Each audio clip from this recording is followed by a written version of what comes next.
Hi everybody. So it's been a while since I did an actual in-depth book review, and the main reason is because I don't do that unless I read a book that I really think is important and I want to share. And so I did read a book recently that I thought was really good and I wanted to share with anybody who might be interested. And it's called OCDaniel by Wesley King. And for those of you who don't know, OCD it's kind of like a mental illness or a psychological disorder where it's called obsessive compulsive disorder, and you become obsessed with things or you feel compelled to do things a certain number of times or stuff like that. And for the character in this book, Daniel, that kind of manifests in, like, when he goes to bed at night, he has this long ritual that he has to do, and he has to do it exactly perfect. Like, he has to flick the light switch so many times, and he has to brush his teeth so many times on each side, and if he messes up, he has to start all over. And so often it takes him hours to get this routine just right so that he can finally go to bed. And it also manifests itself at school and other places where he has a great urge to do something, and even though it may be embarrassing to him and he doesn't want to do it in public, he feels like he has to do it to survive. And so it really affects your life in major ways, and it's an anxiety disorder. So it comes from kind of feeling anxious and worried and scared inside. And this is just a really good book. And at the end, the author actually wrote a note about how the character Daniel in this book was kind of based on him when he was a kid. So he had pretty much the same problems and he did the same things. And it's almost kind of autobiographical in a sense. And I like that the fact that the author himself kind of knew what it was like to live with OCD. I know a lot of times authors just, they feel inspired to write about a certain mental disorder or psychological issue, and they don't necessarily suffer from it themselves. And I find that the people who write the best about things like that are people who have actually experienced it firsthand and know what it feels like.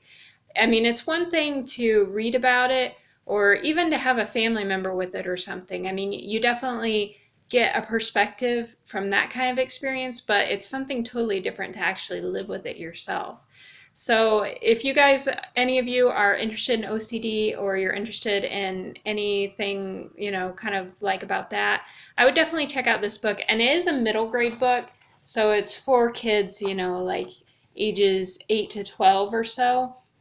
But I think even young adults and teens and even adults would enjoy this if they can relate to the problems that Daniel is facing. And it also has just some other plot in it. I mean, there's a girl he likes, and there's another girl who also has anxiety issues who he befriends. And then there's kind of like this mystery he gets involved in, kind of like a murder mystery of sorts. And so there's a lot going on in the book than just his dealing with his OCD, but it kind of shows you what dealing with something like that on top of living a normal life looks like. And it is really hard. I have OCD myself to an extent, but definitely not as bad as the character in this book has it.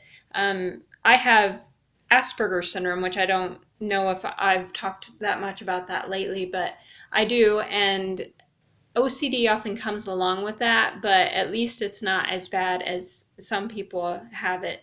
And I've been lucky that I don't have OCD to the point that it like makes my life hard to live. But I do have other issues that make my life kind of hard to live, like sensory issues and things like that. But this is a really good book, and again, I just recommend anybody who is interested in the subjects concerning OCD or just psychology in general, definitely a good read to take a look at. And it's got almost 300 pages, so it's a good size read, but I mean, it's a quick read. It's one that doesn't seem like it takes that long because it's really interesting. So that's my book review for right now, and I, again, highly recommend this book. I hope you all check it out, and I appreciate you guys watching, so I hope you give this video a thumbs up and consider subscribing if you haven't already. If you really like my channel, please consider supporting me on Patreon, where you can support me for as little as $1 a month. My link to Patreon is always in the video description, along with links to my social media, my Twitter, Facebook, that kind of stuff, and a link to my eBay page where I list some of the toys that I decide not to keep. So that's it for today. I hope you guys enjoyed this, and I'll see you later. Bye-bye.